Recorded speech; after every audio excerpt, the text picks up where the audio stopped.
If you want to set the origin of your object to a specific point, you can change it by choosing the desired location.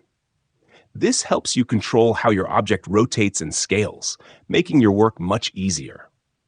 You can pick a point on the object itself, or even somewhere outside the object, depending on what you need. Every 3D object has an origin point. If you can't see this orange dot in Blender, make sure the origin option is enabled in the Viewport Overlays panel.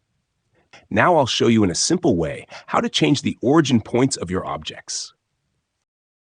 I entered Edit mode and selected one of the cube's faces. I pressed Shift-S on the keyboard and chose Cursor to Selected to set a preliminary position. I switched back to Object mode. Then from the Layout menu, I clicked Set Origin and chose Origin to 3D Cursor. Now, the origin point of the cube has been updated to the center of its geometry. Thanks for watching. See you in the next video.